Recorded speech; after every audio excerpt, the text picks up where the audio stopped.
tu kemi të bëjmë me dy, më vjen keq që e them kështu, por gjithmonë më shumë më vjen të mendoj kështu që janë dy modele dhe modeli që përfaqësohet në këtë rast nga Sali Berisha është modeli i një mungese mase, një mungese të skrupujve, i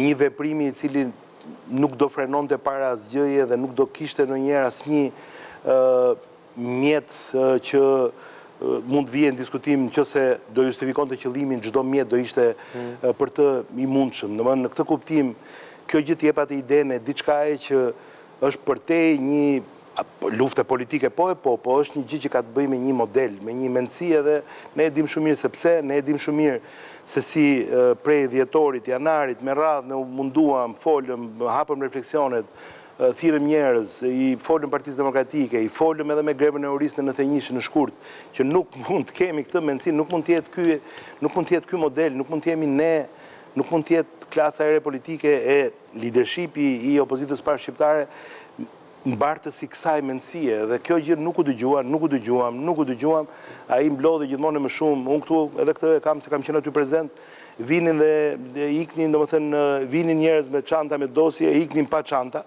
dhe linin dosjen Partinë Demokratike, sillnin informacion privatisht njerëz, tani do thoni ju pa ata mund t'i bënin këto dhe fshehurazi. Unë jam i bindur që nga mënyra se si rrodhën ngjarjet, ai ka akaparu gjithë opozitën në atë situatë me njerëz të cilët ishin të kushtëzuar. Se si, qysh tek se si... Pa e thoni që Berisha kapi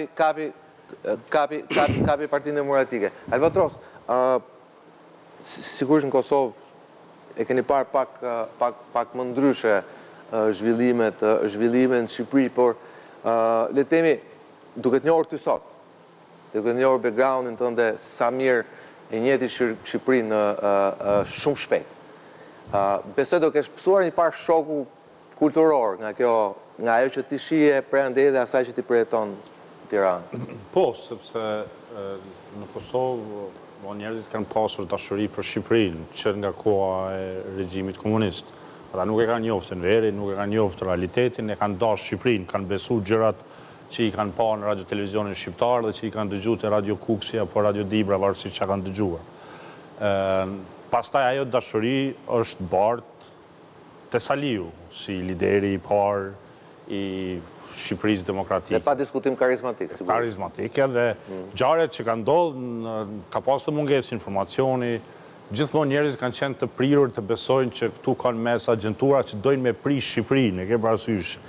Dhe tek më vonë, kur futet njeriu edhe i dëgjon gjërat nga afër, i kupton, atëherë reflekton edhe fillon të shoh. Ajo që mua më le përshtypje, edhe kur e mora ftesën isha duke menduar për këtë gjë, është mungesa e pendesës. Sepse këtu nuk është një mëkat, janë disa mëkate. Është kjo që ka ndodhur në 96, pastaj është gjë më e madhe 1997.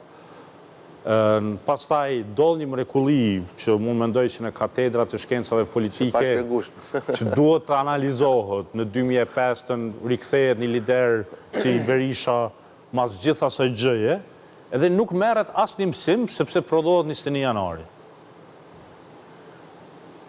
Edhe pastaj vazhdohet me këtë fund që patë ti edhe te editoriali yt, kjo mungesa e pendesës mua më shqetëson, edhe është një jo mesazh i keq, por do thoya është një peng për të gjithë partinë edhe për të gjithë njerëzit që mendojnë që ajo është rruga për të ndryshuar diçka.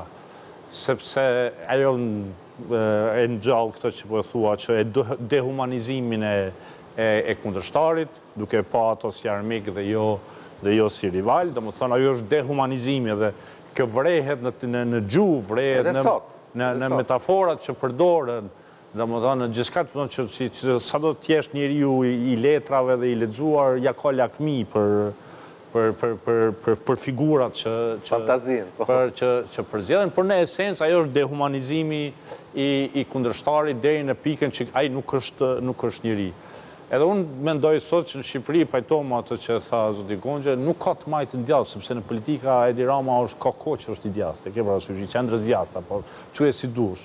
Por në vendet e varfër që kanë qenë varfra, kanë dalë nga tranzicioni dhe s'mund të kesh të majtë të djathtë. nuk kemi ne të veçantë, ku do që shkon. Në Shqipëri, realisht, sot kemi ato që presidenti Rugova ka quajtur refuzim estetik. Është refuzim estetik ndaj asaj që përfason zotni Berisha. Të një pjesë e njerëzve janë plagët që flasim, të një pjesë e njerëzve është thjesht mos refuzim estetik në shije, në gjëra, ma atë që për... Më saktë se kaq nuk do e kisha përshkruar dot. Është tamam refuzim estetik. Edhe unë mendoj që kjo nuk do zgjidhet me largimin e Berishës nga politika, qoftë në shkaqe natyrore apo me vullnet të tij.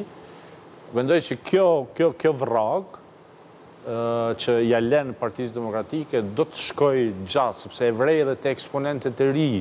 Domethënë është një farë lloj berishizmi kur dalin flasin, gjëja, domethënë është Unë po e shikoja sot. Nuk ka pendes. Luciano Boçi, shef katedre në gazetari, njeri i lexuar, familje e mirë, njeri i moderuar se unë e njoh prej gati 15-20 vjetësh. Dhe Bevar sot, pra nuk është thjesht që i rrëmben mikrofonin, se edhe Mazniku në një moment e rrëmben mikrofonin. Nuk është kjo. Pra në një moment ka një debat, o do flasë, o do flasë unë, po kërcënimi që shiko se unë të heq mikrofonin të bëjtë në gjë tjetër, para kamerave, një pjesë atyre njerëzve flasin ashtu sepse pritshmërit janë të tilla. Kjo është ai infektimi që unë flas. Sepse pritshmërit janë të tilla, se kështu duhet fol, se ky është qëndrimi që duhet mbajtur. Tash unë mendoj që Gazbardhi për shembull është njëri civil.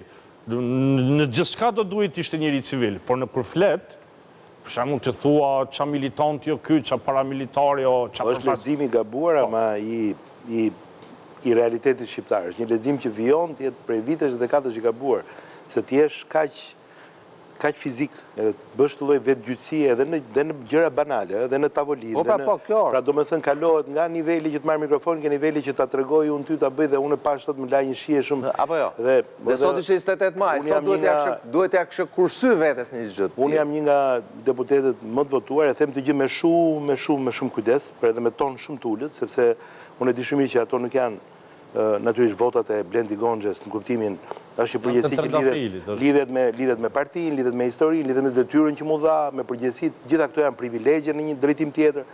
Edhe matem, si më thënë, edhe kur duhet flas, sidomos sepse jam me ministër dhe sot jam, nesër nuk jam ministër, por gjithsesi unë duhet kujdesim që kupton tregosh një lloj respekti ndaj atyre që ke rrotull që nuk e kanë ndoshta pushtetin tënd, edhe nuk përfaqësojnë aq sa përfaqësoj unë. Dhe prap matemi kur flasim biles, aq sa në parlament më thonë që po çka ka ndodhur me ty, sepse ka ndodhur me mua, sepse kam të barë. Dhe është shumë e rëndësishme